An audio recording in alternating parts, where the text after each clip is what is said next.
All right, and But no pressure. go. And we are live, ladies and gentlemen. So, welcome everybody to Ponytails Podcast. I am one of your hosts, Andres Gamboa. I am joined by my co-host Nick Taverdi, and today we have the pleasure of having Pete Maverick Burgess, all the way from kind of Scotland, really LA, but Omaha. So Pete sold for 10 summers? 11 summers. 11 summers. 11 summers. 10 plus one more mentality. Sticking through. Always ended at 9/11. Never forget, not 901. So that being said, welcome to the show, Pete. I'm so happy to have you. Likewise. Thanks for inviting me. This is great. Nick, how you doing? Doing quite well in a new place again. So yeah, it's fun to be settling in, and it's fun to have Pete on this episode. And man, I'm just excited for this whole live experience and continuing to grow this awesome podcast. We've been reaching new numbers, and how can we not grow with having Pete on it, right? So yeah. It's gonna be a great episode for sure. Right. For sure. Hey, Pete, so let me catch up on all the little data. So when did you sell? How many? You said 11 summers, but what years and what places? 2007 was my first year at university in Scotland, and I got recruited, and then I sold for 11 summers. So my first summer was in Utah, and then I sold in California, and then Indiana, and then Virginia, Indiana a couple more times, Colorado a couple times, Wyoming, Arkansas, and then I finish. Arkansas with the silent S at the end there. Cool, man. That's awesome. And so then we're going to talk about this a little later, but you found love in all the right places as well, right? I did. In your journey along the way in Southwestern. Cool, man. Well, I'm glad to have you. Let's dive right on in, if that's cool. Everybody Gucci? Let's do it. Cool. So I want to know who Pete Burgess is sitting down at uni when someone comes along and says, hey, what are you doing this summer? No, I of all the things I remember, that's about the most vivid. So I was sitting in my law class in first year, and I was sitting beside my pal Mikey, who I went to grade school with. We ended up going to the same university and same course and everything. So we were both sitting there, and this fella comes into our lecture theater, and I don't remember much about what he said, but I remember he said something about America, something about making money. I think that's about all I remember. But we filled out the form and we gave it to him, and I remember trying to chit chat with him at the end and make a good first impression. I was like the keen bean first year. I was like, I already wanted to be sold, So we went to the presentation, and I just remember meeting people who'd done this crazy thing, seemed to have gained a lot of confidence. Obviously made some money, and just seemed to have done something productive, something fun with their summer. And I was like, yeah, man, that's me. Let's do it. And then my friend got recruited as well, so that just kind of solidified it for me, and I never looked back. So with the emotional roller coaster that we talked about with first years, did you ever really go down? No, I didn't apply. That didn't apply to me. Me neither, man. It's just all in and it never stopped, right? They've always been skeptical a bit, even after 11 summers. They never really got it. But that first summer, the fact that my pal was doing it, I think my parents were like, well, if Mikey's parents think it's okay, I guess it's okay. And his parents probably thought, Pete's parents think it's okay, I guess it's okay. So my parents never really kicked up any beef. And I was just, I thought it sounded great. And it was great. Dude, so that's Scotland. Sorry, I was just kind of. Did y'all grow up going to Hogwarts? Right? No, I'm just kind of curious what your Scotland life is like. About school plans for our kids and stuff, and my school was essentially Hogwarts. The closest thing I can give you to help imagine what my school was like is Hogwarts. It was a boarding school. It was a posh boarding school. And my dad was a teacher, so we got to go there on the cheap. But it was essentially Hogwarts. I was vice captain. You legit were in a boarding school, you had to wear the uniforms and all that. Oh yeah, we looked good. Yeah. Is there a picture of this Pete somewhere? Oh, we gotta find this. We'll put it in the show notes. You guys like an official podcast? We'll do show notes. Yeah, we'll do show notes later on. Or you know what we can do is we could just, when we post this episode later on, is just plaster it as like the thumbnail. I'll find my school leavers picture. Yeah. Like the class of 2006. Yeah. I want to see a very real Neville Longbottom. Just I definitely long. I'm better looking than I've ever been. You glowed up, baby. Can't wait till tomorrow. You get better looking every day. That's awesome. Okay, so you're sitting there in class. You said law class? Law class, yeah. Yeah. And so you were a pony. We were all ponies. Let's be honest. Anybody that sells more than one summer is a pony. it's a recruiter's pony.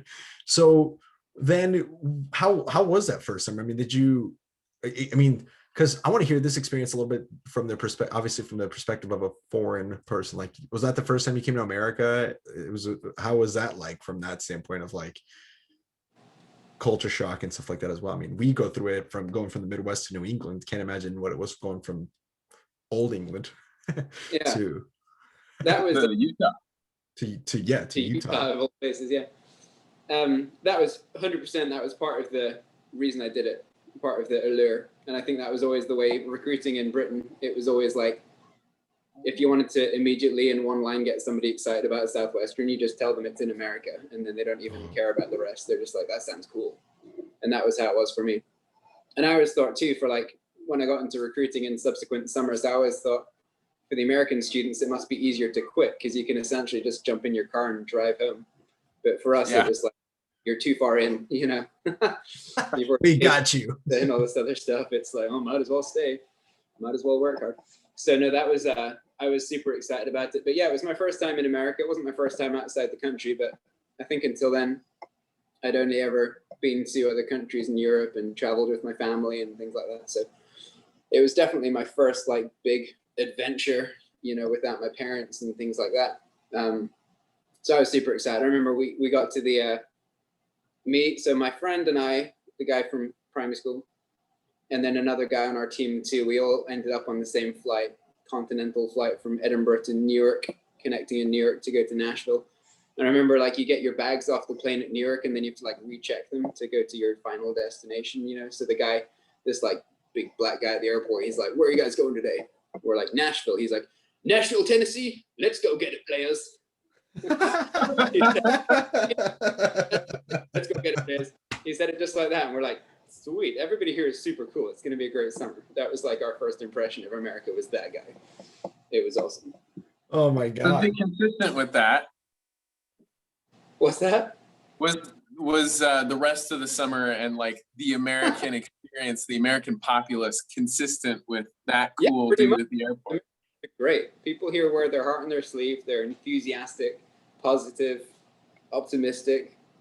That was definitely, I mean, that remains my, you know, how I feel about America compared to Britain. You know, I love Britain too, but Americans are optimistic. They're positive, enthusiastic for sure. That's cool. Now, when you were knocking in Utah, was it like straight Mormon country or like were you near Salt Lake or where were you? Address this from the top. It's like turf is turf, and that is true to some extent, but also like there's good turf, and Utah is good turf. So more, good gosh, I mean, so it's like it's all around. It's good turf because the moms are all home because they're like big into family. The dads are usually the ones that chew you out. That was always my experience. Is like, get out of here. What are you selling? I'm not even going to listen to you. But the dads are like, well, they all served 2 years doing their Mormon missions. And so they're pretty, they were always pretty like sympathetic towards your, you know, plight as a door-to-door salesperson. So they'd at least hear you out and then refer you to their wife, who's obviously in charge of education. And then it goes from there. And they're just big on, like, they do family so well. You know, I don't agree with all their beliefs and stuff, but they prioritize family. They do like so many cool things with their kids and they just put family first. Education's huge for them. So Utah, and then subsequently in a later summer in Wyoming, like we killed it. Those guys are, I love Mormons. Awesome. They go door to door too. That's why they're like, yeah, man, we'll give you a minute. Sure. My parents, when we first moved here, And we had just barely like, I don't think we were legal yet. We were waiting like an asylum, and it was like we barely had enough to eat. And we got the door knocked, and it was these two Mormon guys from Utah, and they told us, like, hey, we're here, and this is what we're doing. And we could barely like really understand what they were saying because we were just learning English at this point. And my parents were like, we don't know what you're saying, but are you guys hungry? And I watched my parents give these people food, and eventually they would just come to our house to be off schedule, is what I found out later on. But they would just come to our house and play. Like, we had a PlayStation 1 that we brought with us from Colombia. It's like the most valuable thing we owned. And at the time, and because we were kids, and so, but they would come and play with us. Well, and I remember that, like, and my mom always said that hopefully that by helping people like that who came to her door, that it would pay forward someday. And so then when we told her that we were going to go sell bookstore, especially Danny, like, after both of her kids went, she was like, well, hopefully it goes well for you guys, because it's like karma. And so, and as we know now, it did for sure. So that was what made me think of that, when it's like just the other way around. You're selling to Mormons, they probably understand what you're going. Man, they gave you the time of day. They just got it. They were never short or mean with you the same way that most folks are. Bro, that's so crazy. And then, I mean, because how does it work? So when you get here, like, how can you come work here? Like, I know some of the process with the visa, but like, how much more complicated, like how much more of an expense is it? And like, So I think breaking even and stuff, right? Like, I think when like European students arrive in sales school, it's already a much bigger investment and commitment than it is for American students, especially for the guys from like Bulgaria that are coming now, and Czech Republic and stuff. Our visa, so it's a fixed US dollar cost for the visa. When I sold it was maybe $1,000, 1,100. So now it's probably 1,300, 1,400, maybe, I don't know. Gosh. So for a British family, that's same as it is to you. Yeah, it's a bunch of money, but it's not a bunch of money at the same time. If you want to do it, you'll do it, right? So you pay that, and then obviously you pay your airfare, which is probably the same again, another $1,300, $1,400 round trip. And that's just to get there, and then obviously it's all your sales school expenses and so on and so forth. From what I understand, for Bulgarian families, like $1,400 US is 3 months of their parents' wages combined. So I always thought that was kind of crazy. Like when those guys would come, It's like somebody's really putting a lot into this, and so when those guys make $6,000, $7,000, $8,000, I mean, that's a lot of money back there. So yeah, it's just like, so a lot goes into it financially. It's a bigger commitment. But then at the same time, I never felt like, I don't mean to, it's not like we always complained about this when we're recruiting. I think, again, a big reason I did it was because it was in America. So I'm not saying it's harder to like recruit people there. I think it's just different. People got to pay to play, and the game is pretty fun. So how did that first summer go? I mean, if Utah is the perfect turf, were you like hitting Sizzler by week 5, or how did that first summer go?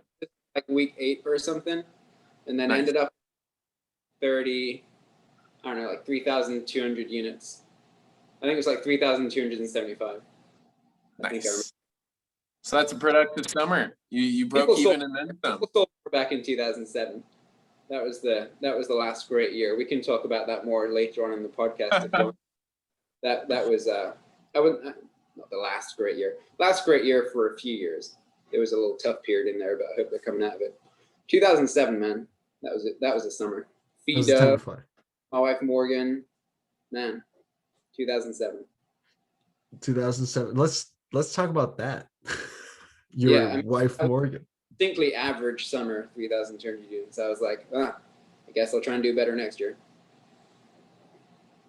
So that was average, is what you're saying? Yeah, I'm trying to remember where. I don't remember where I was in the Superstar book. You'll have to. I think I was 11 in Europe, and then maybe, I don't know, maybe top 50 in the world or something. But I wasn't like up there. Morgan sold 6,300 units. Yeah, so I mean, you should be interviewing her, really. But I'll be a substitute because she's looking after the kids tonight. But You're having such a hard time. She sold 6,400 units, I think, and she was like number 2. So That's pretty nice. I mean, that Force organization, right? Those Nebraska book kids, pretty good. That Jedi magic.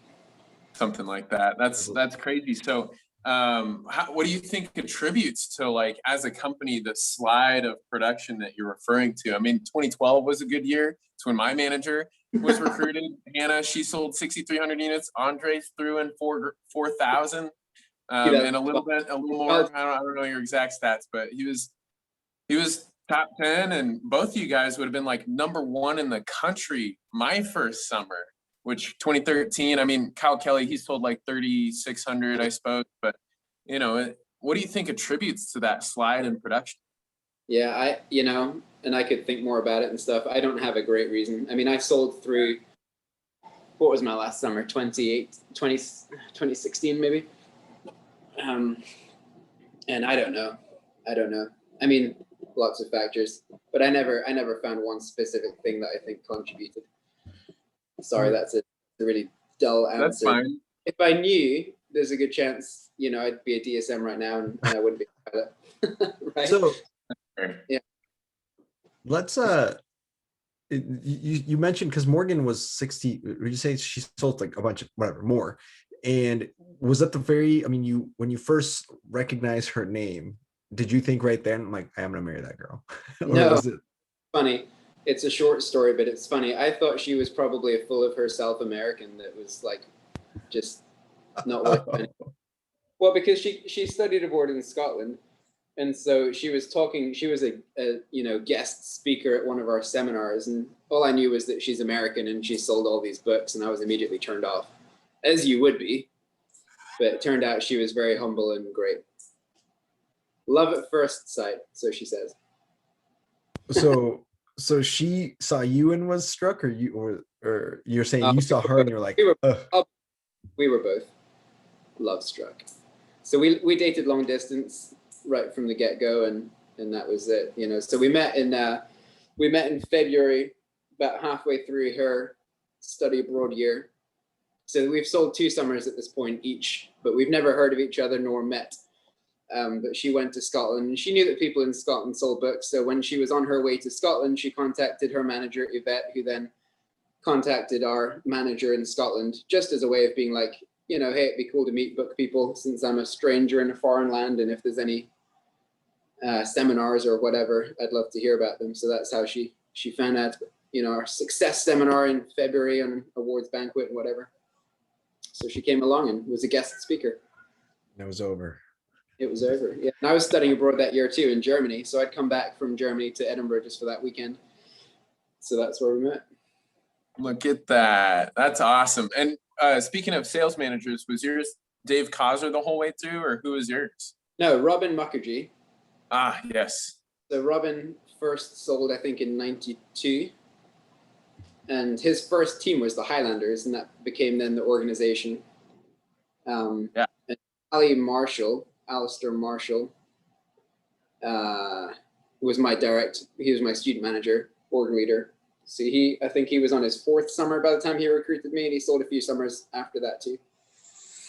Robin was our DSM, and then DC, Dave Clauser was helping the whole organization, the whole international group, and kind of, an aide to Robin, and he'd been around since forever, and love DC. Okay, now I gotta ask about this, because I know, like, later on you went and jammed on, like, you became a pretty solid bookman, right? Like, you sold pretty well, especially. Well, do you have an issue with your stats? What's that? Do you have an issue with my first year stats? No, I'm just saying that you call them average, and so I'm thinking, okay, if that was average, then what you call, like, when you kicked ass, like, because I know you've hit more. Went down 3 summers in a row, which I understand now is unusual, but I sold less my 2nd summer and then less my 3rd summer. Then my 4th summer, I think I sold about what I sold my 1st. Then my 5th summer wasn't great, and then my 6th summer was much better. So yeah. What did you do to, like, turn it on? Like, what happened? Yeah. Well, let me tell you about Wyoming. Yes. So where were you at? I could give you kind of a corny answer and stuff. I mean, there's always a lot of things. Of course, every summer I was trying to do better. Maybe I was trying too hard or whatever. The first time after my first summer was a dream. I feel like everything went well. I remember my first summer kind of getting excited about things going wrong because I just took everything my manager kind of said and did it. You know, I was very coachable, to my credit. So, you know, they always talked about like, you're here to solve problems, and when things go wrong, that's the whole reason you're here, right? So when things would go wrong, I did the right thing and got excited about it. And I feel like I had a really good attitude my first summer. My second summer, I had this goal to sell like 6,500 units or something and double my first summer. And I distinctly remember getting really annoyed my second summer when things would go wrong, you know, because I felt like it was getting between me and my goals. And I think looking back, that was a big kind of, you know, difference in my attitude. I think I was quite happy my first summer, whereas I was quite frustrated my second summer. Probably my third summer and fourth kind of had some of that same. And then that Wyoming summer, it was the Mormons who threw you back. It was actually, Wyoming was actually a little bit later. I think Colorado, I think was my, Indiana, I think was my fifth summer. Colorado was my sixth summer. I remember in Colorado, and I don't just want to say it was the mountains because I hate to think I'm as fickle as that, but I just remember spending the whole summer in Colorado looking at the mountains, just being like glad to be there. Like, oh, it's so pretty here. I could just sit here all day. Gorgeous. And I was just happy. Lived in Colorado. Where were you knocking? Colorado. Weld County. Yeah, Greeley. Greeley down to kind of Fort Lupton. Cool. Yeah, just out there. And it was just, I just had fun. I just enjoyed it. And I was just happy. That's cow country right there. Want to be elsewhere. I didn't want to be any place but here. It was just, it wasn't hard to be there. And I think part of that was the location, as fickle as that sounds. No, Colorado is a great place to have a bad time. Yeah, man. I loved Colorado. And I was there my seventh summer. I loved it again. It was just, I was just happy to be there. And I think that was the foundation of then just being able to have fun. You think if you would have been somewhere else, you wouldn't have done well? Well, my second, third, fourth, and fifth summer weren't great, were they? Arkansas. I didn't come on here to say it's all about turf, but Arkansas came later. That was definitely about turf. No, I just, for whatever reason, I just really enjoyed the summer in Colorado. And I think sales came because of that, and it wasn't the other way around. So I don't know. There's just something about that. Oh, so it was your attitude, but it was the fact that you had a good attitude because of the turf. Well, yeah. And then I think my fifth summer too in Colorado, that was the first time Morgan was, I should have written this down in preparation for this questioning. I think Morgan was with me for like the second half of that summer. Oh. Because we got married the summer before, that's right.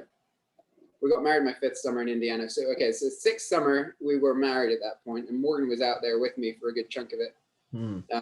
And so again, like I'm out there with my wife in a beautiful state, like what's not to like? So yeah. I think that was helpful at that point. Makes sense. That makes sense. I didn't feel like I think, you know, summers previously, I maybe felt like I was sacrificing so much and giving up so much. And of course, you can turn that around and use that as motivation too. But I think fundamentally, I maybe just felt like I don't really want to be here. You know? Colorado is the best state I've ever lived in, hands down. So, yeah. Well, we're lucky to have you, Nick. I can't. I'm not there anymore. I can't say I've lived in. I feel like selling in Colorado would be very fun, though. You're right. I think you're on something there. I know that, you know, we always sold in New England, and it's beautiful up there. So it's hard to have a bad time up there as well. So. I don't know. You sold in Connecticut one summer, didn't you, Pete? Yeah, my final summer in Connecticut. Yeah, that was my first and only East Coast experience. How does that one stack up? Because Connecticut, Massachusetts, they're pretty fast. They don't care to listen unless you really get to the point. Yeah. So. The meanest place in the country.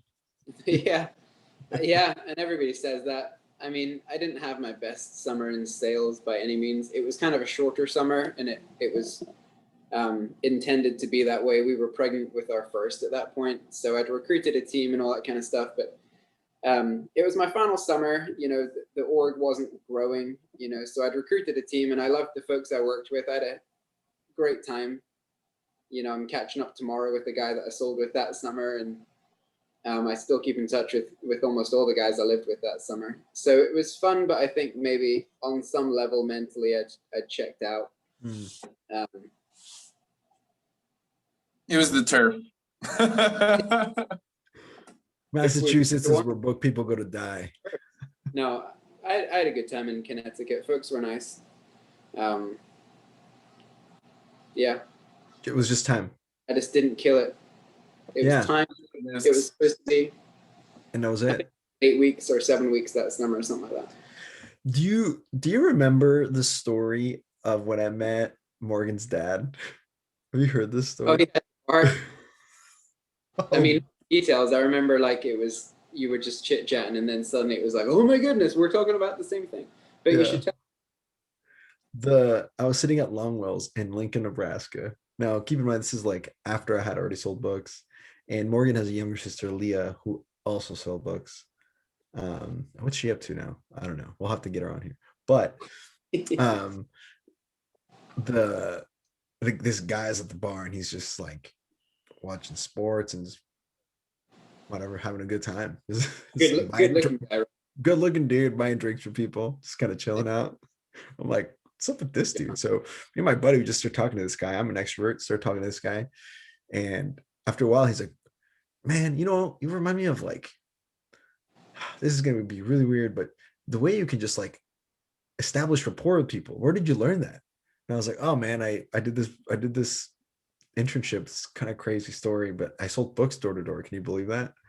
And he goes, wait a minute. You know Yvette Keister? And I was like, yeah. Yeah, of course. I was like, yeah, do you? And he goes, yeah. And I'm like, why? And he goes, I've known Yvette for years. And I'm like, why? You're older than Yvette. And he's like, yeah, I have 2 daughters that sold books, Morgan and Leah, and blah, blah, blah. And I mean, it was just once it popped, he bought everybody. He bought me drinks the rest of the night, dude, just for being a book guy. It was the funniest thing. Yeah, that was a good time. And he's a good dude. I could tell by the legend. Yeah, he's legendary dude. Dude. I felt welcome day one in Morgan's family. They're all amazing. That's funny. That was epic. It was epic for sure.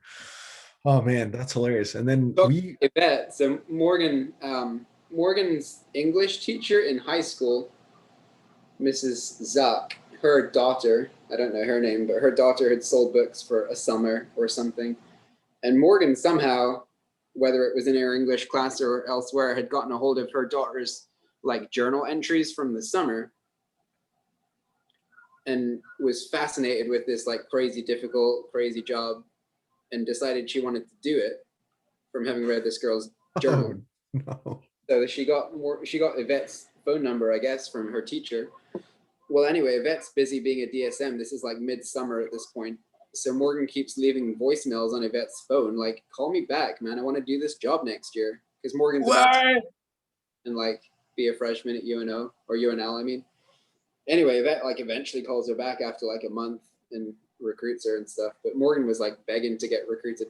It's just funny, like the people that are meant to do it, right? Speaking of Harry Potter shit, that's some straight up Chamber of Secrets thing right there, where she's just like talking to a diary that's telling her what to do. Yeah. This is straight up Harry Potter shit, bro. What are we doing here? Oh, wow, man. That's wild. We have to get Morgan on here as well. We got to get both of them. That's what we need. We need to get more book picks on this podcast. We need some estrogen up in here. Yeah. Yes, we do. We need to get Yvette on here. We need to get her next. What do you tell us? I mean, we Nick and I know what you're up to now, but what am I? That fire. Tell us about what you're up to now and the story of that, and like, how you ended up here, because it's pretty cool what you do. How'd you leave? Yeah, I'm a pilot now. So the kind of short version is we got married in 2011, and we always planned to move to the States, at least for a few years, to be closer to Morgan's family. Initially, though, we lived in Scotland because that's where I was a sales manager, and it just kind of made sense at the time. So we ended up living in Scotland, married together for 8 years, which is longer than what we'd expected. We eventually did move to America in 2018. And with that move coming up, it was just a really convenient kind of, I don't know, what do you call it? Like just a little change in scenery and a chance to reconsider what it is I want to do. Because if you're moving house, moving country, it's like, well, you might as well move job if you want to do that too. So I was looking at options within Southwestern, and they'd been really good to me, and I was helping out a bit with the GEC, which is like our work and travel program, and they're sponsoring like high school students to come and study in the States and all these other things. So I was working a bit with that, but anyway, I'd always thought about flying. I'd always been interested in flying. I'd always been amazed by airplanes. And the only question for me was if it was really a career that kind of ticked the boxes of what I wanted in a career, if that makes sense, like time at home, all that kind of stuff, work-life balance. So my wife's cousin, Morgan's cousin, has been a pilot, like an airline pilot for 10 years now, and I'd followed his career quite closely. So I just thought, well, heck, I'll get my private pilot license in Scotland and see if I like it. And if I do, then maybe that's what I'll do. And as soon as I started flying, I was like, yeah, this is what I want to do. So I did my private in the UK, and then I did the rest of my ratings and training once we moved to Nebraska. And I love it. It's the easiest job I've ever had. What the heck? That's so cool. Yeah. That's an investment though. I mean, it was hefty up front, wasn't it? Yeah. Like, how does that work? Anybody listening to this podcast wants to hear about just different ways to do the training and how to do it cheaply, then definitely reach out to me, because there's places that will take like $85,000 off you, and it's not like they're a scam. It's just they just charge a lot, you know. I did it probably for, I don't know, 40,000 total, which, yeah, it's a lot of money, but it's cheaper than a lot of places. Right. And so then I instructed for 2 years as a flight instructor. 2 years in university. Right. Yeah. Your American university tuition. Exactly. A small, but a drop in the pond. So yeah, I love it. I really love it. You know, it's funny too. Like I feel like it's combined a number of different just interests. I mean, I love obviously the airplanes and that part of it, but I've always just enjoyed like scenery and, you know, like maps and just kind of seeing places from the top down and traveling and it's just like all these different things that before seemed kind of like individual interests that somehow brought them all together. I just love it. That's well. I'm grateful that you're doing it, because I remember it was 3 years ago now. I was living with Brandon and Amanda Q, and you were just like kind of in your mode of taking people to the sky with you, and that was the last time I saw you, was flying a plane with you, dude, and that was so much fun. I still talk about it with people, like, dude, have you ever flown? It's incredible. So you feel it, like in those little planes, you feel it, you know. I fly these jets now, and of course that's fun in its own way, but getting in those little tin cans, man, it's like you hear the air rushing by you because of all the little holes, and you feel it, a little battle with the wind to get up there. Yeah, and we flew above my house, and I was able to take a picture from above. That was so cool. So thank you once again for doing that. Keep sharing the love. I flew over Morgan's cousin's house once in Seward, and so I was texting him because we were flying over that way anyway. I was like, you text and fly? Come out, man. I'm going to fly over your house. So he's like, okay, let me throw some clothes on. It was like 9 a.m. or something, but he's like, let me throw some clothes on. I was like, what? Anyway, we fly over his house. He's kind of waving and whatever. I was like, all right, whatever. So we flew back, and he told me later that they'd gotten back from like a family trip like the night before at 4 a.m. or something. So I'd ended up like waking his wife up and making him get clothes on at like 9 a.m. and he was kind of mad about it. But we did. Great. Pete, I gotta ask you. This is important. So, what kind of airplanes are you flying right now? You're flying like the big ones, right? Like the 737s or whatever. That would be like only the airlines fly those. Let me send you Send me a picture so I can screen share it and then like. Yeah, it's a Learjet 45. Okay. So like that. Well, here, just text me that picture and I'll throw it up on the. Yeah, man, on the show notes because you're a professional podcast, right? That's right, bro. Come on, you. I remember my first podcast episode. Shout out to Jeffrey Powers. Shout out to Jeffrey Powers. So, and I gotta ask this: if I'm flying on like a commercial, like on Delta, and they tell me to turn off my phone, why? I know why, but why? You know what I mean? I don't know why. Please. There's no danger to anything in the aircraft. Like none of the navigational systems or anything in the aircraft is going to be affected at all by your phone. I think it's because if a plane's flying over a city or a bunch of planes are flying over a city and everybody's phone is kind of half on, half off the network and trying to connect to the towers, it just kind of screws the towers up. So so it's like, I mean, you can't get a signal more than 5,000 feet off the ground anyway. So I think that's the reason. They just don't want people clogging up the cell phone towers. It's not about the airplane, that's for sure. It's not going to damage or interfere with anything in the airplane. Airplane mode is a lie. So anyway, this Learjet is what you're flying some like medical stuff in? Is that what you're saying? Well, so it's we fly charter.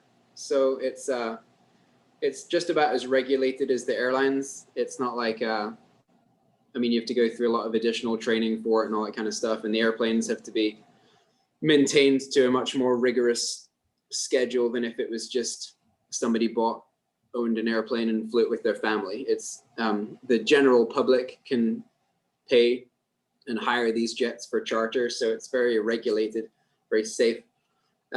So we fly a lot of customers and some of it's medical center trips, like the med center in Omaha, obviously is from what I understand, a nation or a leading medical institute in the country. And so they do a lot of kidney, organ, heart, liver transplants and stuff like that. So it's a bit morbid, but I mean, I love being able to do something useful with my flying, I suppose.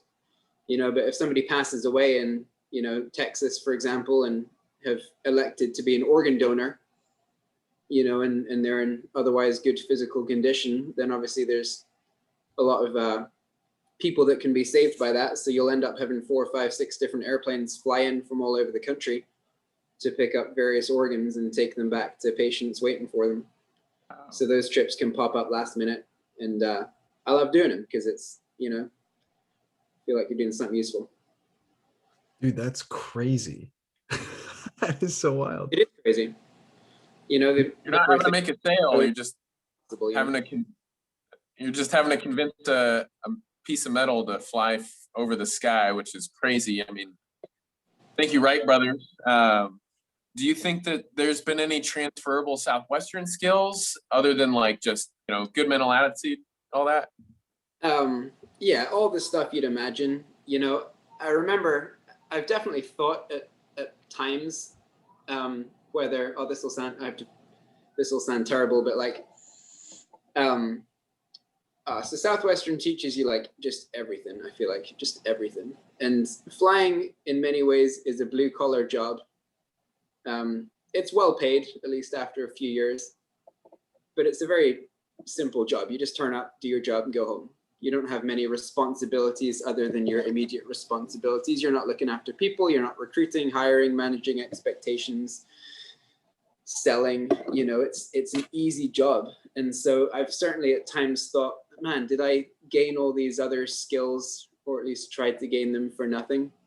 At this stage in life, for me, with 2 little kids, I love doing a job that is so straightforward emotionally. And it's perfect. I don't want anything more difficult or stressful right now. Maybe in due course, in a few years' time, I'll feel differently. But right now, I love being able to just be done with my flight, and that's it. There's nothing to take home with me. So there's a lot of skills from Southwestern that I feel like don't directly apply to this. But at the same time, there's many skills that do. And I feel like I'm a much better employee and person for having sold books. And I don't regret for a second doing 1 or, for that matter, 11 summers, because it always helps. And I loved my time selling books too. But yeah, this is a very different kind of job, much easier and much less emotionally exhausting. And Morgan, is she still doing Southwestern coaching, or what's she up to? She's on an extended maternity leave. She has no immediate plans to go back to anything full time.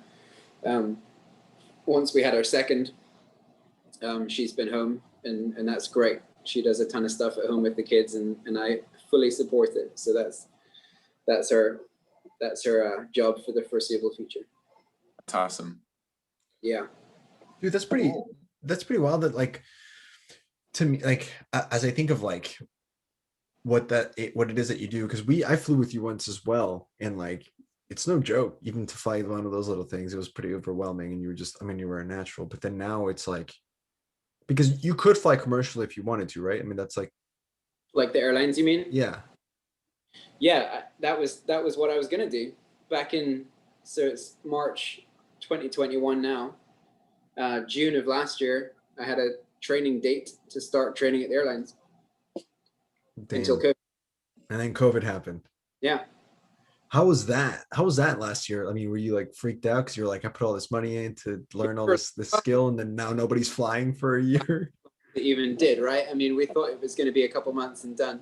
It's ended up being much longer, but something good for me anyway has really come out of it. But yeah, I mean, it was the airlines have been very, very significantly affected. Charter less so, because people with money still want to fly, and actually a lot more people want to fly charter now that COVID's going on. They don't want to be around other couple hundred people on an airplane or whatever. So charter's done really well, cargo's done really well. So there's sectors of aviation that have done fine. Airlines have uniquely been negatively affected. So this whole thing has made me pivot and apply for a ton of jobs that I'd never considered before. And what I do now is allowing me to be home a lot more than what the airlines would have been, and paying me more. And the longer I'm doing what I do now with the company I'm with, the harder it is to see myself ever going to the airlines, because it's not the only option. It's a good option, but you have to put your 10, 15 years in for it to become a really good option. Really? And that's time. And our kids are 1 and 3, and I don't want to. I'm too old to do the whole sacrifice now to reap the rewards later. Like, the best years of my life are now, so I'm down for being home a lot right now. And that's what Man, you're a good dad, brother. The charter flights that you do, and is like, what's the promotion? I mean, like, where do you go from here as far as career advancement? Is this as far as, how does that work? Yeah, some people stay in charter the whole life. I mean, there's the Learjet, what I fly now, is a great airplane, and some pilots want to fly bigger and bigger airplanes, and that's their thing. Like the bigger the airplane is, the more fun you're having or something. It's not really like, I mean, I don't know. If I stayed with this company, I mean, every year they'd pay me more, I'd get more experience. Right now, I'm the first officer. I'm very much the co-pilot, right? Once you gain some experience and you've been with the company for a few years and you have a few thousand hours of time in an airplane, then you'd be experienced enough to be a captain, and obviously you'd make more money and so on. But the company I work with, it's a small company. All the pilots know each other really well. They're all good pals. They all get along well. A lot of work or enjoyment of work is about the people you work with, right? And so there's a lot of things that would make me want to stay at this company for a long time. Folks might leave this type of job and go for like a different corporate aviation type job where you'd maybe work with one company like Hewitt or Union Pacific or whoever. Sometimes those jobs can pay a bit more and you have a bit more of a fixed schedule. But I'm very happy. I feel extremely fortunate, especially this year, to have gotten the job I have, and I enjoy it greatly. Wow, that's so wild, bro. I remember when we were flying, you were like, "Hey, do you want to land this thing?" I lost that video, dude. It sounds really irresponsible. I wouldn't say that. You don't know anything, bro. I mean, obviously, with all my life, I mean, little did you know, I had all this experience in flying. Did you land it? Huh? Did you land it?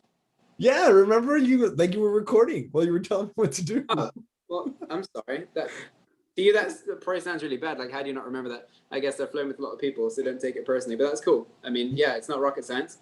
Just No, yeah, it's he just does it. Ariel's space science. I'm glad. Aerospace, yeah. What did I say? It's my second language. Okay, just give me a break. It's no big deal. I love Damn, that dude. stuff. And I love, I'll plan to still keep instructing on the side and things. I love it. I just love it. Those small planes, there's something really special about that you don't get in the big planes. Yeah. Sure. So let me shift focus here a little bit, because there's, I mean, 11 summers is a lot to share, to have experienced in your life. And so then, like, as far as like lessons learned along the way, I guess, is there something that you still think about? Because for me, and I'm just sharing this from a personal standpoint, is Yeah. I can trace back directly everything that I'm doing now, every skill that I possess. I did not have this before Southwestern. And this is not to like get on the Kool-Aid of Southwestern. I'm just saying, like, credit where credit is due, that I look back now and I'm like, man, some of the biggest lessons I've learned in life came from, the accumulation of a year of a job, right? 4 summers. And so what 11 summers, I can't imagine, like, what are some things that you take with you that you're like, man, like, this is helpful every day. It's funnily enough, it's a really hard question, because I started Southwestern when I was 18. And I finished when I was, what would that be, 29? Yeah. So anybody's going to develop a huge amount in those years. And, how much of it would have happened anyway, how much of it was Southwestern. I was a totally different person at 29 from 18. As everybody would be. But, just nothing's as good as it seems. Nothing's as bad as it seems. That's okay. Tough times don't last. Tough people do. You gotta get that tattooed on your back or something, bro. Yeah, I should. I probably daily think about Southwestern in one way or another, or at least the things I've learned from it. I learned to really. Tons of. I always tried to do my best for people at Southwestern, and I guess towards the end it felt like almost charity. I never was able to build a successful enough organization, to make it worthwhile me staying. And ultimately that was what folded a fun 11-year career. But I was just always trying to help people have the same amazing experience that I had my first summer. And my first summer takeaway was like, if I can do that, then I can do anything I'm willing to put that much work into, Right. I put so much into my first summer. I did everything they told me to do. And it was like a totally character building, confidence giving experience. And I just wanted that for other people, Damn. That the recruiting must have been like so much different for the same reasons that we shared, right? In England, like, you just be like, or in the UK, in Scotland, whatever. Watch yourself, Andres. Over there in that place where they talk funny and they wear the skirts. Aren't we the ones that talk funny? I guess that's true. I talk funny because it's my second language, so I'm out. But like, I often think of, like, so my parents hosted ever since my second summer and on, and I think about like the European kids that came from like Estonia, right? And we kind of mentioned this is like the expenses and all that stuff as well. But like, what one of the things that I've noticed that's been a common theme in this is because you tried to build this organization for a very long time, and then ultimately you didn't build it as you had envisioned it, and so it was time to like jump ship. But do you ever feel like there was a lot of like that you stayed a little too long? We've gotten this quite a bit from people where it's like, hey, I stayed too long, or sometimes maybe if like you should have tried one more, something. Like, what are your thoughts when you look back on that? It's a really good question. I'm definitely not in the boat of I should have tried one more summer. No 12. 12 probably, that though, that probably would have been the summer where I hit more every week, and it's so much money, but alas, it was not to be. Did I stay too long? It is what it is. I don't regret it. I definitely feel like I was giving so much of myself those latter couple of years in recruiting and not getting a fair return when I compare it to kind of what others after 11 summers were achieving. you know, and so for me, it's like, okay, well, there's obviously things I wasn't doing as well as those other folks. It was also just getting a bit more lonely. So, you know, when I first sold books, there was probably 80 people from the UK, 100 maybe, you know, and then when I finally sold books in 2011, me and my team and my organization were all that was left. Right. So everybody else from the UK, from my first till my 11th summer, at one point or another moved on to other things. So by the end, it was only me as a sales manager. My closest colleagues were in Bulgaria and Czech Republic and so on, Estonia. They're killing it. The Bulgarians are like keeping that Highlanders alive. I'm like, man, like the UK deserves that too, because there's a lot of people in the UK that would benefit from it. And, you know, and I can philosophize forever about, or what's the word? You know, just guess at what might be some reasons why it was tougher in the UK than other places. I don't know. I mean, I wasn't perfect either. Nobody's perfect, but could I have done better? Sure. But it just wasn't to be, you know, and by the end, it was just me and my own little team. And I had fun that final summer in Connecticut, but it was just like, this isn't, at the age of 29, this isn't going to work. And so then I started to look into other options at Southwestern, and Dave Causer was phenomenally helpful and supportive with that. And I always felt like I had a place at Southwestern. I always felt welcome, and I feel like I could have found a good place within the company if I'd wanted to do that. But yeah, flying just took the driving seat, and there we go. So I don't know, if I'd sold a few fewer summers, I don't feel like I'd have missed out on a lot of the life lessons. I feel like I'd have gained a lot from 7 or 8 summers, you know, just like I gained a lot from 11, you know, but I don't regret the last few summers, because heck, I was just out there trying to help people, and what's wrong with that, you know? So I don't know. It was all good for a season. I don't miss it. You didn't ask this, but like, I was gonna ask. but like when it comes to summertime, I'm like, like sometimes I'll just pinch myself. Like, I don't have to go and knock on doors today. Like, whoa, what a luxury. I love summertime because I don't have to go and sell door to door.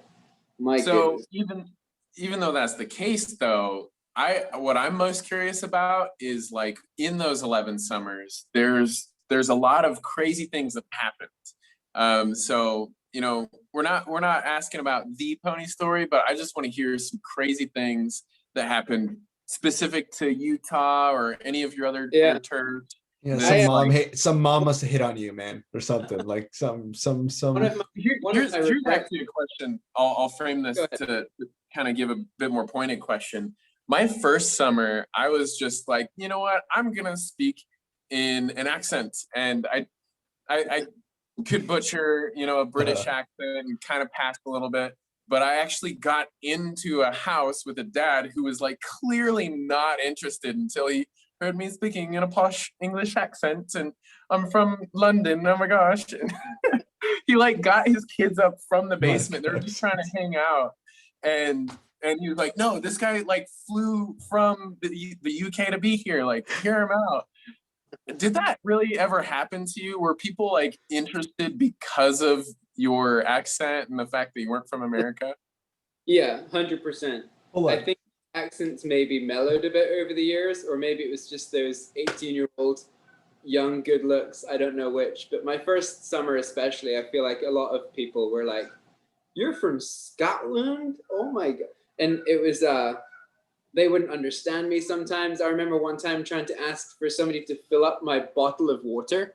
Like, can you fill up my bottle of water? I'm very thirsty. What? Bottle of water? What? And you know, you have to learn to pronounce it water with a D. Water. Hold on. We just heard Nick's T. We just heard Nick's accent that was not British. I want to hear your best American accent. But my best American accent? Well, gosh, I mean, I came all the way from Arkansas to sell these books, and man, if like I don't sell them, I'm gonna be in a lot of trouble. So it'd be like super dope and stuff if you could like buy these books from me. They're not books, they're books. Books. Yeah. I'm not even gonna try a Scottish accent because it's already terrible. This is my best English accent. You know what I'm saying? So Like, no, this is my best American accent right now. For sure. Like it was definitely definitely a selling point. But we'd have students that just we had to try and teach people to speak American. I'm not kidding you, because that water thing's a real deal. You need to drink water or you're gonna die. So learn how to pronounce it water, and and it's not books, because we say books in Scotland. We're selling some books, but it's like books, like a really long vowel. And if you can't explain what you're selling and how to ask for water, then you're really in trouble, Can you do a southern accent from Arkansas? Southern accent? I feel like how y'all doing or whatever. How y'all doing? Gosh, it's so nice to meet y'all. I feel like the southern accent's the easier one to impersonate because it's quite extreme anyway. Oh my god, that was so good. I was gonna say one of my regrets I feel like is not recording more stuff, just funny stuff that happens, because you think you'll remember it forever and then you don't, I was looking through some notes, but my first summer, I think I just remember a lot of stuff because it was just ingrained so much in my memory because it was also new and exciting, We my roommates and I would we just had bikes, we didn't have cars our first summer for the first 6 weeks anyway, because you rock up and you've already spent this money on a visa and a flight, you're not going to buy a car as well. So we're just you're $2,000 in the hole. Yeah, man. So we're just cycling, so we're working hard and stuff. I remember just getting terrible blisters my first summer, the worst. And then I had this kind of long, almost a mullet. I don't know why, but it happened. And so I got my hair cut and got the worst sunburn ever. It was the face of the moon on the back of my neck. I remember the first night in Nashville, the same day that guy was like, Nashville, Tennessee, let's go get it, players. I remember being in Landers Plaza parking lot, just for probably from the hours of 5 till sunset PM. And I got sunburned pretty badly that 2-hour period. Whoa. We'd have kids, we'd have students come selling in Colorado, and 50% of the org would get nosebleeds the first day in Colorado because it's so high in the elevation. Yeah. Oh. So yeah, that was wild. That's trippy. Yeah. But being foreign, you grew up closer to sea level. Yeah, very close to sea level. By the sea. Yeah.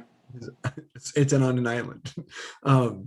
The first summer that you came here in Utah, so up in the mountains, and the accent, the culture shock, you 3,000 units, that's times, so you made 15 grand. So you actually profited that first summer. Shocking, I know.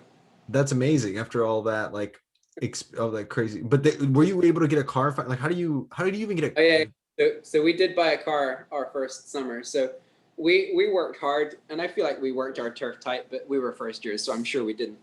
So we were working kind of from our HQ south, because there were people north of us, and so we couldn't work around our HQ. There's 3 of us, 3 guys working south. So we eventually needed to buy a car. So I found one, I think, that was for sale by the road for $800. And I didn't know what haggling was in those days. So I thought, well, I guess that's what we have to pay. So we paid the guys $800 for it, and they kind of ran away cackling. It was like a manual. The handbrake, you had to push a pen into it because the handle had fallen out, The mountains of Utah. Had a lot of issues. Yeah, this was in they weren't good Mormon folks. They were very dishonest salespeople. We had to get that car repaired, and then it had to meet the emissions standards because you have to register it, and it failed the emissions test because of the smog levels there or whatever. Yeah, a lot of stuff. Our managers were really concerned. I remember this. They were really concerned about us getting off schedule because we'd go and take it to the garage to get it through this test to register it and stuff. And they were like, can you just not do that? We're like, but we have to, don't we? Anyway, we were very good first years, but they were nervous about off schedule and us taking root in our young lives. But anyway, so we'd basically put 2 bikes in the car because there's 3 of us living together, right? So, one of us would have the car for the day, and the other 2 would put the bikes in the car, would be dropped off by the driver and picked up at night and stuff. I remember one morning pulling out of our breakfast diner, we pulled out to pull out onto the street, but there was cars coming, so we stopped just short of the street, but there was somebody cycling down the sidewalk, and I guess, I don't know if we cut them off or something, but I remember them like getting furious, like, what are you doing cutting us off? Like, I think the guy dropped his coffee or something. And this just seemed really funny to us at the time. He looked inside our car and was like, you have bikes in your car. And then he like really flipped out, like, as a cyclist, he was offended that we were transporting bikes inside our car or something. I don't know. But yeah, that's how we did it. Fair enough. How would you say like your style of selling books was? Were you like goofy and fun, or were you more just like, here's how it is, and very analytical with it? Well, because I feel like I get a mix from you, Pete, in terms of just a bit more stoic, but then like you show up to GRS wearing your Scottish kilt and you're flying a drone around people and being fun about it. I think my tendency is to the analytic quadrant, which everybody from Southwestern will know how that quadrant works or whatever. That's my tendency. That's where I naturally fall. But I suppose in sales, you need to learn how to connect with everybody, don't you? And I certainly enjoy joking whenever I can and having a sense of humor. So I always tried to have fun on the book field and not take myself too seriously. But I think if I didn't consciously try to have fun, then my tendency would be to take myself too seriously. When I was selling, at my best, I was trustworthy, thorough, easy to get along with. I think at my worst, I was over-explaining things, overselling, and that was something I had to not do. I don't know if I ever learned how to really not do that, but that certainly was, I'd oversell, over-explain, and not just leave. Yeah. What was like the richest turf? Like, you guys, and this is a question for both of you guys. Do you guys remember like the richest house you were like, wow, like, what do you do? Like, I can go first if you guys are still thinking. If not, again, I knocked on Andrew Luck, the quarterback of the Colts. Wait, for real? Yeah, his girlfriend answered. I guess they don't have kids. I didn't know it was his house until after. But she answered as, she was like, no. But I was like, and she was like, my husband's at work or something. I was like, oh, what does your husband do? He's an athlete. Okay. Right. Very specific. Yeah. You bet he is. He's Andrew Luck. Damn. Yeah, I mean, there's like Hunter Smith used to be the kicker for the Colts. He signed an autograph for me and stuff. And I don't know, I met a few people here and there, but I didn't actively go out of my way to find the ridiculously big brick. Right. What about you guys? I've got an answer.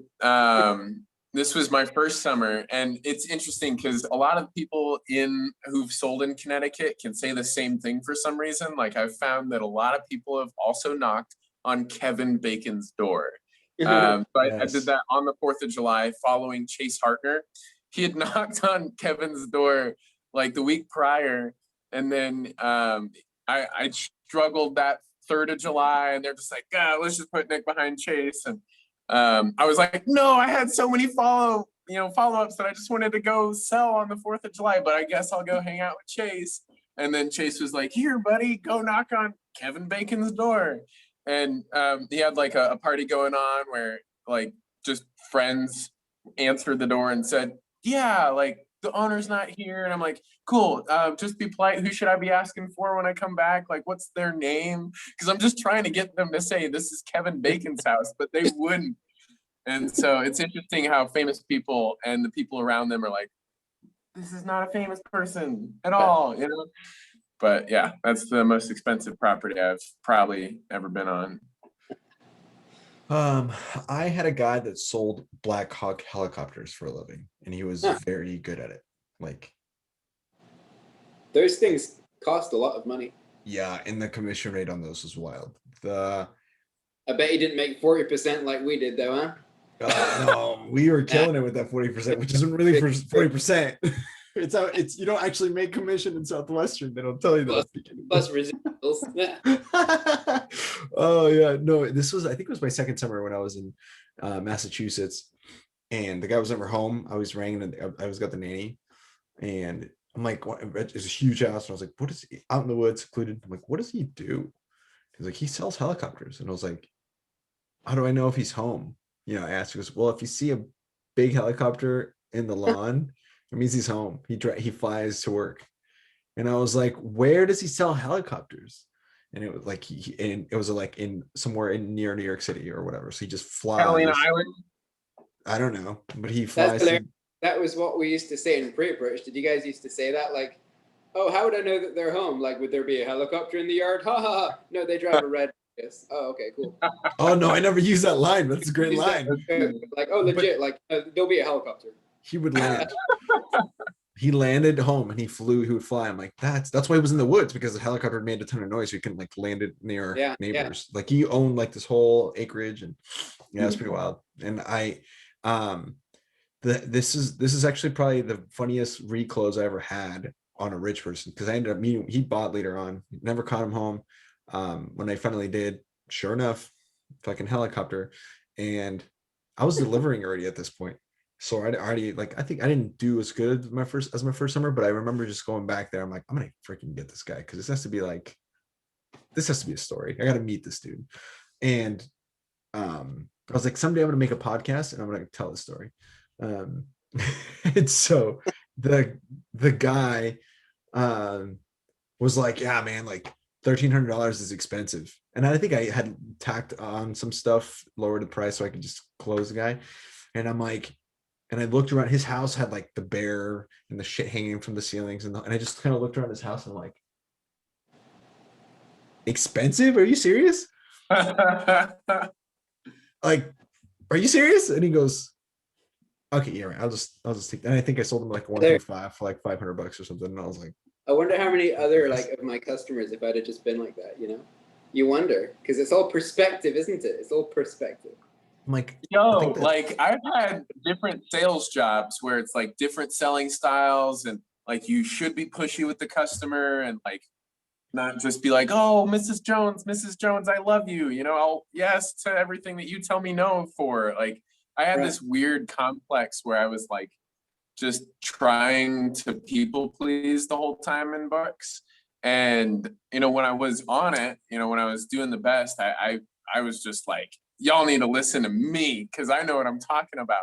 I wonder what it would be like if each one of us, I mean, myself personally, I know that if I were to go back to books, I would just tear it up, and if I was on schedule, right? Key schedule first, right? And then just learn everything about the school district and go all in and just, you can't tell me no, Yeah. I don't know. How do you think you would do, Andres, if you went back to books after selling some other stuff in between?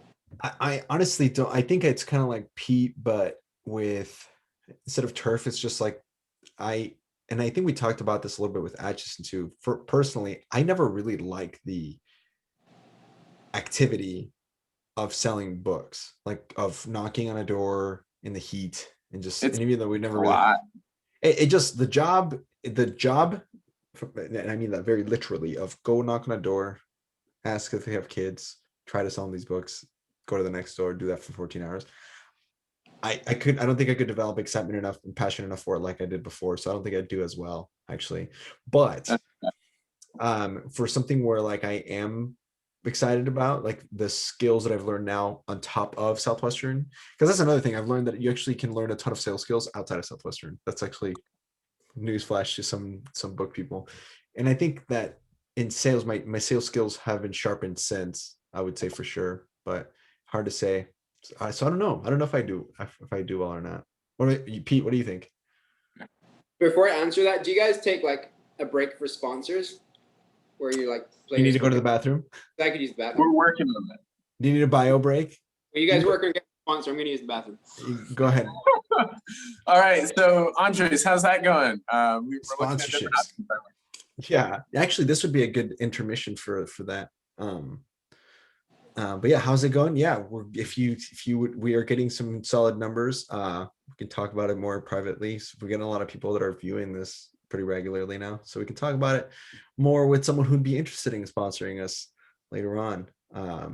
We do have quite the traffic starting to pick up now, and now that we're starting to attack it a little bit more seriously, we're seen some growth across different platforms. And so if you're listening and you'd be interested in getting your business or your thing out on the air in front of a lot of people, come A lot talk of to us. successful, hardworking people. A lot of successful, hardworking people. It's been actually kind of cool to see the connection of the network work itself. As I've like just started creating some social media awareness of this, it's been pretty receptive. So people are enjoying this. We're getting good feedback on reviews and stuff on our like for example on Apple Podcasts, and we have, I mean, one of the reviews is obviously mine, but there was somebody else that just randomly went on there and posted, and we didn't ask for it. And so things like that are giving us really good excitement to move forward and kind of grow this thing. Absolutely. Yeah, because just a reminder to everybody, this is on YouTube and we're live on Facebook, but you should definitely be aware of Spotify, Apple Podcasts, and all the audio ways that you can stay tuned, because it's a bit easier to just put Spotify on in the background and kind of listen to it on your own time instead of watching it on YouTube, and you can't do other things on your phone at the same time. So listen, and then also people listening and watching, if you got a business to promote, we like to do that. So consider sponsoring the podcast, and we can let people like Pete take a longer bathroom break. Yeah, because I was too short. We actually needed. Can you leave again, Pete, and do that again? That's awesome, man. So, all right. So, do you think you would do well? And then on top of that, follow-up question after that is, would you want your kids to? Would you let your kids? And like that idea. That's a good question. If I went back and sold books, I do think I would do better. I think I would have a clearer instinct for who's interested, who's not. I don't think I'd beat about the bush as much with people. I think I'd be more direct. And I don't know. I think when I was selling books, I was just so busy trying not to lose a sale that I never really found that. I never really got good at leaving when people weren't interested soon enough, or qualifying prospects and getting out of there. I always felt like I had too much to lose. Like, well, maybe this person is a customer and I only get like 5 good sit downs a day, so I guess I better keep talking to them for 10 more minutes, Right. And I think I always felt like I had something to lose by changing up my style, and I think if I went back, I'd be like, well, I have nothing to lose. Let's just try and be more efficient or whatever.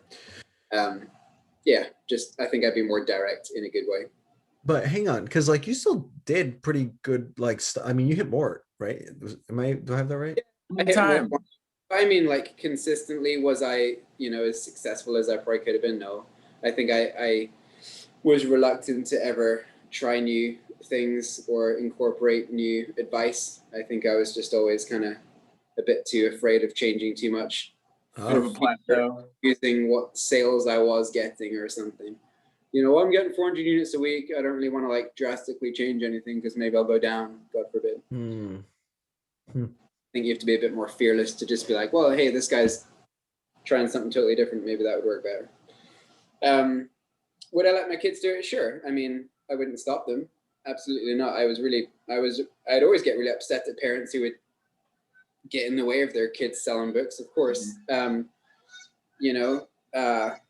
Safety is like a thing, I mean, I had cops pull me over a bunch, and more than that, I had people kind of pull me over themselves, sometimes armed, and that was very uncomfortable. And I never felt like my life was in immediate danger, but I definitely was in uncomfortable situations with people that had heard stuff about me that wasn't true and felt like it was their duty to drive around the neighborhood and pull me over and make sure I knew that they were carrying a gun and all that kind of stuff. So would I want to ever be in that situation? Absolutely not. Of course I wouldn't.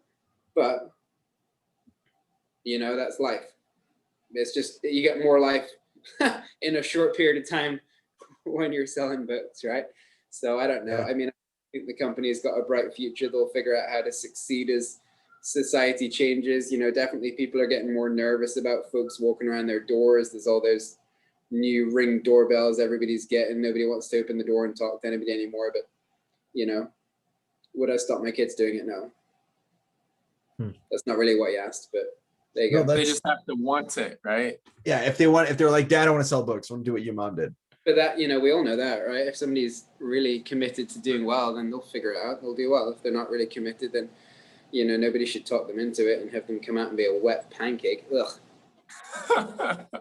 Wet pancakes, not ideal. No. Wet pancakes, not ideal.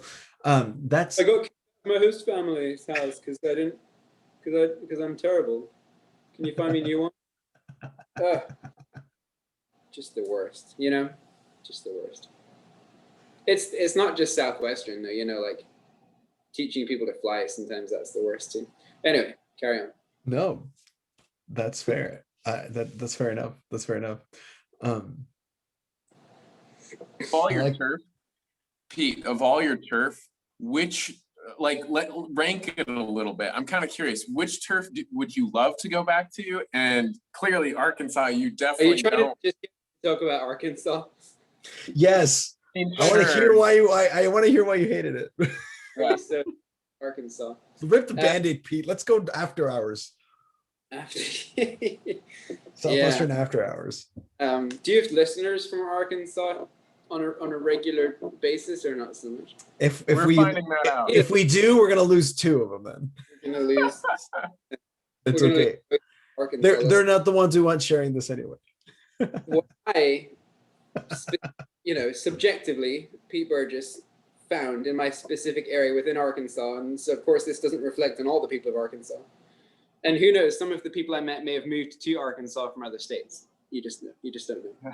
But what I found is that, oftentimes when you're selling books, you meet people that are just ignorant, like they don't really know or care about their kids' education, but they're kind of friendly, but they're not interested because they're not really big on education.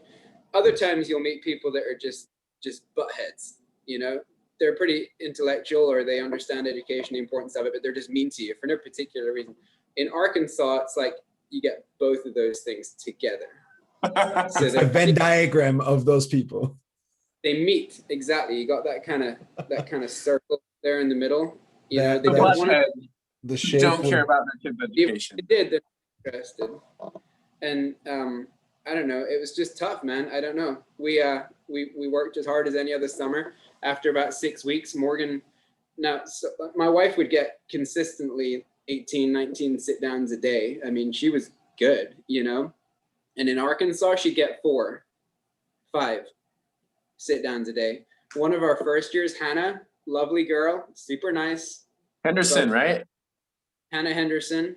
She had somebody follow her around, evidently, and then while she was in a sit down, fill her car with dirt. What? Does that?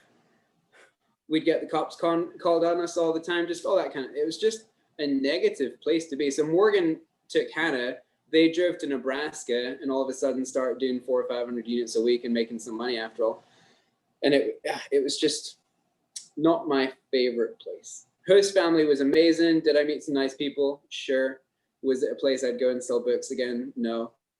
Would I go out of my way to avoid it if I'm on a road trip and just trying to get from Tennessee to Texas? Absolutely. That's hilarious, but that's also interesting because I know that Shane Hertig, if you lose an engine, you might have to go land. So I just wouldn't even fly over. Anyway, sorry, Nick, I cut you off. Yeah, you're fine. I know that like Shane Hertig, he was like a top 10 team builder. His whole org was in Arkansas. I know that Elena was there that summer and she had a terrible summer, and that's that own thing. But like Mitch Johnson and all these people were just selling a ton of books in Arkansas. And I definitely know that Mitch has sentimental value about it. And Kyle Hertig did really well there. It was a lot of weak customers, but do you think it was just the attitude piece, or was it really just the people and they just were exceptional? What do you think? Hang on. We got to explain what weak customers are for people who are listening who did not sell books. So basically, customers want, but not badly enough to pay for it. Yeah. So weak customers were people who did not pay. So when you sold someone, you either put they either paid over in full or half. You call that a strong customer. A weak customer was somebody who put less than half, normally 0 down. But you're like, they're maybe good for it, and you just really needed to write someone up because you couldn't end on it didn't even count really. But the issue was that like Yeah. you had to let them know that, hey, Mrs. Jones, you're what we call weak. And so who says that? Mark Rao? Is that Mark Rao who says that? He's like, you're weak. And so I'm gonna put this card instead of a green card, it's like a white card. And it's like, you're gonna get this in the mail because you're weak as a customer. So and you would say shit like that. But anyway, yeah, when you went back and reclose them, it never worked ever. And so Dude, what are especially in you Arkansas, talking about? Like, I was incredibly successful with my weak customers. it was not. So it never worked for me. I think in my entire Southwestern career, I had like 9 weak customers ever. I They were probably awful. I probably had 30 or 40, maybe 50 weak customers, and I'd say I delivered to like 75% of them. Pete, how was it in Arkansas with weak customers? Let's not. I'd have to look at my stats to. I don't remember specifically getting more. It was just tough. Didn't have as much fun. Didn't enjoy it. I had some big customers. I had some good weeks. Found some pockets where I felt like I did pretty well. Got names connecting and stuff like that. But just in general and as an org, we were in the Little Rock area, and it wasn't a successful summer. And when Like that. I moved and suddenly started doubling their sales and sit downs, it's just, if my wife's working hard and only getting 4 or 5 sit downs a day, like what's going on, Yeah, that's interesting. Who knows? We were in a little area. It was like prime in that area where people were really skittish or something, but obviously it came down to turf, nothing we did. No, I mean, yeah, of course. If you're listening and you're going to Arkansas, hey, write this down. Yeah, that fucking sucks. Get a second. So hot, it's gonna melt. That's also probably the hottest summer you had, right? Because that's further south than. Yeah, I don't remember that being they have chiggers there. Do you know what chiggers are? No. Chiggers? They're like Are you supposed to say that with a hard R? Chiggers, like little mites that bite your ankles. Oh, that's a thing? Oh yeah, Arkansas is full of them because it attracts. Because Arkansas is the butthole of America, is what you're saying. Well, we had a lot of chiggers. I'll just leave it at that. They'd So crawl up if your socks and dig into and you'd have to remove them, and there'd be blood and stuff. Yeah. this is gonna get vulgar, but like if Arkansas is indeed a hairy butthole of America, then chiggers are like the dingleberries. Is that what you're saying? I remember at the end of that summer, I remember thinking to myself, if America ever needs to raise some capital, then they might just consider selling Arkansas first. I'm getting told now by one of our listeners that Nebraska has chiggers too. I've never heard of this before. They even from Nebraska. They I are didn't from think Nebraska. you had listeners. I don't know. No, we have people listening. Yeah, there are people on. At least a couple. We do have people listening. Okay. In fact, Right. this is someone who they texted me. They're like, we have chiggers here too. I'm like, I don't know what that means. So well, shout out to Amy for listening. They exist. So that being said, I've never come face to. Let's stop talking about it. It's boring. Nick, you're cutting out, brother. Your internet is not as good right now. Can I hear you? I need to hear the sizzler. I think it's time for the pony story. I think I need to hear this. You were building this up before we went live, and I need to know. We had the best sizzlers, man. So obviously being located in Europe anyway, we have the world is our oyster, from the center of the world. We'd go to the Gambia, we'd go to like Egypt. We did a couple in the Canary Islands stuff. I don't remember what summer this was, maybe like 4 or 5 summers in. We had a bit of an organization and stuff, and there was this time where we're in the Gambia and we stayed in this like resort right on the seaside in the Gambia, and one of our guys, Harry from England, he came back to his hotel room one night and oh no, so it started with this. There was I think it was a girl in our organization, I don't know, somebody came back and went into the bathroom and there was like actual crabs, like walking around inside their bath. We don't have those in Nebraska. No, we don't. No, we don't. And So somebody had obviously gotten crabs from the beach or whatever and relocated them to this person's bathroom. Well, anyway, they found out who it was, and I think it was this fella Harry. So anyway, Harry, the next night, Harry's like in his room. The story goes like this: he was asleep and woke up in the middle of the night just to pop to the bathroom, as you do. And he's like sitting down on the loo, and he looks up at this, you have the shower curtains just up above the bath. He looks up and he sees these two eyes staring back at him. And there's this chicken standing on the shit, motionless, like a statue, just staring. And he's sitting there with his trousers down, just on the john. This chicken staring at him, and there's like chicken shit in the bathroom, and he's like, do I move? What do you do? And this was retaliation, of course, for the crab, whoever had left the crab, I forget now. So this chicken happened. So then somehow he snuck out, and then they got the chicken and took the chicken back out and so on. But retaliation had to be made for the chicken incident. So we thought that to top the chicken, we should go. We should put a goat in somebody's bathroom. No, it's you the did only not. obvious thing you can do. So in the Gambia, we had these taxi drivers.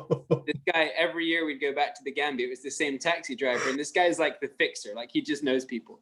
So if you need a goat, you ask this name, Bax. So we're like, Bax, we need a favor, Bax. We need you to get us a goat. He's like, a goat? Yeah, a goat. So Bax, of course, he knows where we can get a goat. So he drives us to this. This is like 7 o'clock or 8 o'clock one evening now. So it's me and one of my friends in a car, and we were going to go and get the goat.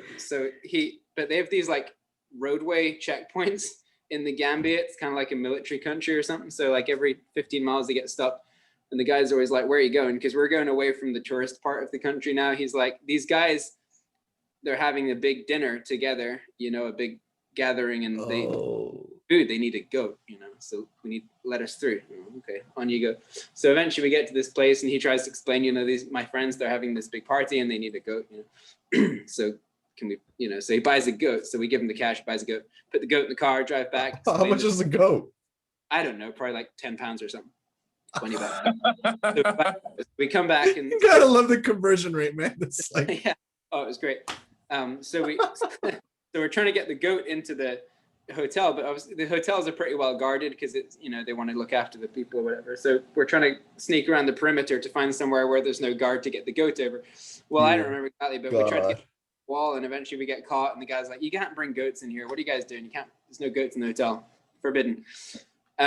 So we couldn't get the goat into the hotel room. So we thought the next best thing was just to bring the goat back around the group at the club where everybody's having a party. We'll just bring the goat. So then we bring the goat to where everyone's having a party.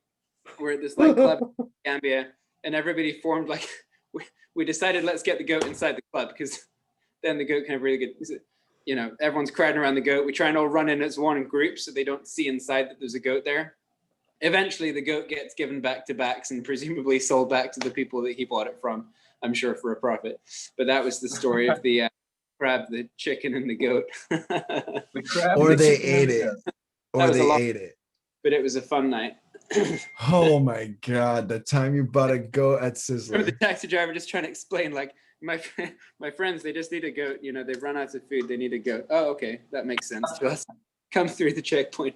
That seems legit. Those guys are probably like, these guys are just fucking assholes. How hungry are these people?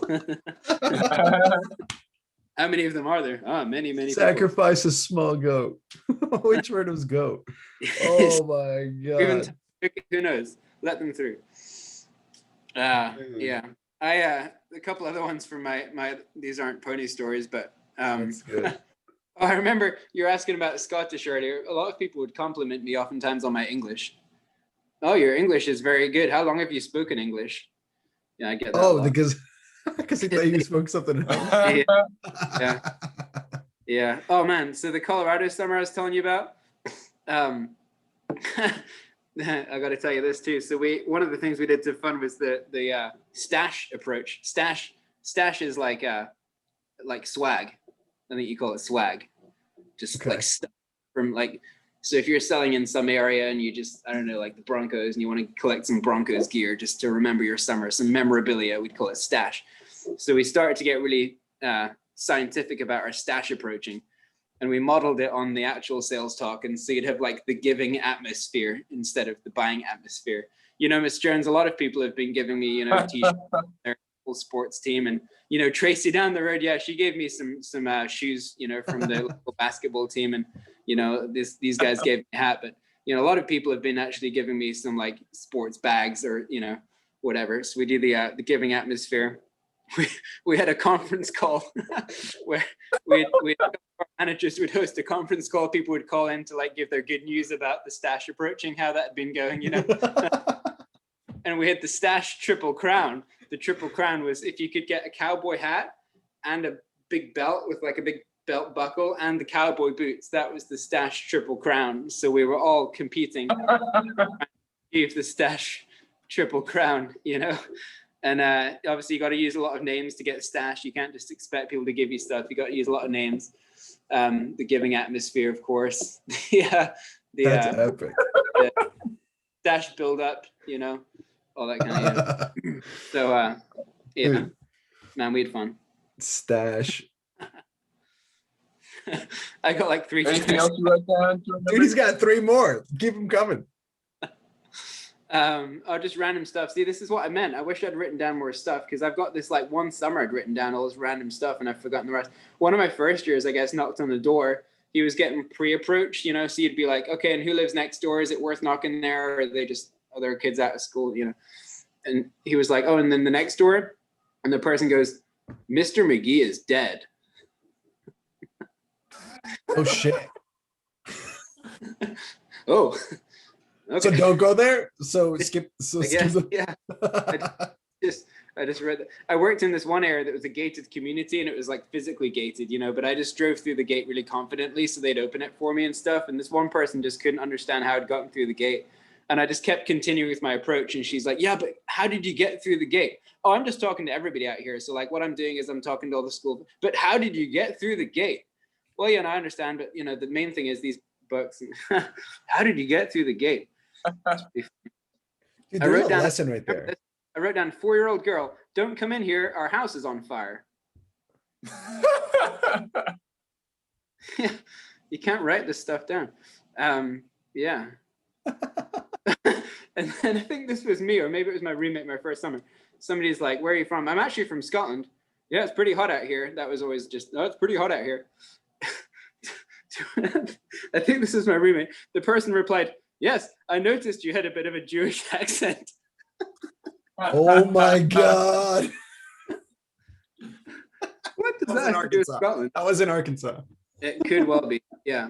This person, I guess I'd made an appointment or met her husband. Oh, you're the guy selling books? Come in. Hold on, I've been looking for you. Just sit there. My baby just pooped on the floor, like the dog. Hold on. Just like verbatim stuff that people have said to me. Oh, this is a funny one. This is like a pony customer. She spent like $1,200.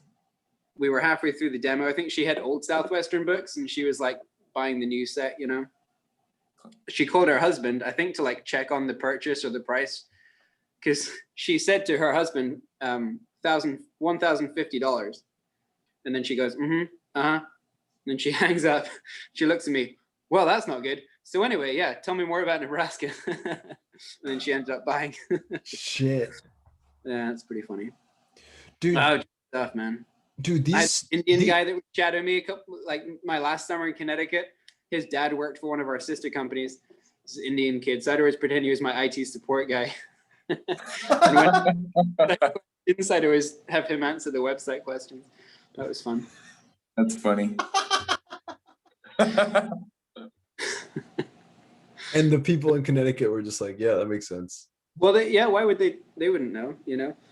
Yeah, we'd leave our car at Landers Plaza every year because obviously we just sold in the summer. So then your car, you're not going to sell it and buy a new one every summer. So we just parked it at the company. So it'd be there for like 9 months. Some years we'd get back after 9 months. It'd be like there'd be mice in living in the cars. Oh, whoa. See them out. And my car started every summer though. No mice. No mice. That's wild. Yeah. Pete. Just stuff, man. So much stuff. Pete, I gotta ask you about this. We gotta have you back on here with Morgan. Yeah, you should talk to her. She knows about how to sell books. Well, we do. We're trying to do like some themed episodes where we have like couples that met in Southwestern and how that happened. And then we have like siblings and parents, like kids. Like, there's people whose kids sold, and so having them together is fun. And The roommates, generational stuff. But we have to have you back on with Morgan. That's what we need. Yeah, We need to get Morgan on as well, so we yeah, can fun. talk about. Because there's some stories that we didn't even share. Like when I met you in Scotland and I wore your suit that fit like it was tailored. That was pretty solid. We got some stories. Just beautiful. And I want to hear more about your times with Nick, because I know you guys hung out before and I don't even know. It was just that one flying time, honestly. So yeah, but you grew up right where we live in Omaha, didn't you? Yep, I grew up literally like 4 blocks, not 4 blocks, but less than a mile away from where their Omaha spot is. Well, yeah. Well, then as we wrap this up, let's do this. We need to go to Austin this year. Nick, please come with, so we can do a podcast episode from Austin for the Formula One Grand Prix, because that's something we need to go do in Austin, is party hard. That might be the next time I see you. Who knows? But I've had fly you guys down to Austin, Andres, or maybe that was Danny, but then it ended up costing too much because you guys are cheap. Y'all got to make some more money and then we can fly down there. Oh, okay, yeah, no, for sure. Thanks. Everybody on that. Oh, I mean, everybody needs to make more money. That's what I'm gonna use my stimmy for. Is I'm just gonna get my stimmy and like, oh, Formula One done. Thanks, POTUS. It's what it wanted. It's what America wants. Does anything get more America than cars driving really fast? No. That's right. That's right. In the list. That's right, baby. But yeah, dude, I've had a blast, man. Thank you so much for being on here on a Thursday. Well, I guess it's afternoon. Well, no, it's evening for you too. Yeah. Beautiful view. You showed me your view earlier, and I know you probably have more fun things to do, but I'm glad that you took this time to. Yeah, let's see what you got. What you're dealing with. Yes. Oh, that's awful. Yeah, real nice. The worst. Wow. Look at those palm trees. We're in Manhattan Beach, California. Yeah, shitty. Let me know next time someone needs a kidney float over there, and I'll ride on a wheel or something. I don't care. Yeah. I'll let you know. That'd be great. Just strap me up. Let's do it. Nick, what do we got for upcoming things and shenanigans? Yeah, so the month of March is finishing with a bang. Of course, we just had a pleasurable experience with Pilot Pete, Power Pete, the Flying Scotsman. And on Sunday here we got Miles Ham, the originator of the Uncensored Alumni page. So that'll be surely interesting. He wants to talk about life and things. He's an old coworker of mine, awesome dude. The next Thursday, we're going to be honored by the mystical Omar Aribe. That's really exciting because I can think of few other sales managers in Southwestern that left an impact on me, even though I never worked with him. I just simply saw him in sales school my first summer, learned some stuff from him, and that's it. And then after Omar, we are going to have the dynamic duo of Will Metcher and Andy Laws, some Force book folk that were a great partner, set of partners there in Missouri for a number of years. And then after that, we've got Colin Appel, an old roommate, the current roommate of Andres, my old roommate. And then we got Easter, and then we've got a panel of 3 book chicks who spent a summer together in New England. That's Elena Arndt, making her the first person to make a second appearance on our podcast, along with Amanda Q, formerly Peterson, and Jordan Ortmeyer. So that's what we got for the next few weeks, and we're excited because and we've got Patrick Julius. He's a bit further down the road, but yeah, we've got some awesome book people to catch up with and hear some crazy stories from. So tune in. We also got we're working on some other people on the pipeline that have not confirmed yet, but are for sure interested in being on. So just working on dates that work out for them. We're taking this thing a little bit more seriously. So if you guys would be interested, and we kind of mentioned this jokingly a little bit in the sponsorship break earlier on, but if you guys would sponsorship break a lot, it was very satisfying. You should have got whenever you need, man. I should have told you. Feel free to get Feel up free and to go. donate.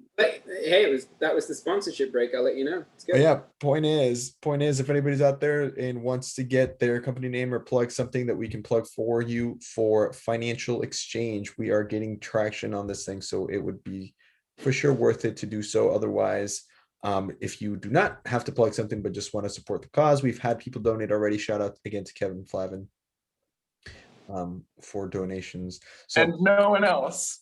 no one else. But hey, we've had one, and more are coming. So yeah, as of now, that's all we have as far as future or stuff moving in the future. Keep an eye out. Follow us on Instagram, Facebook.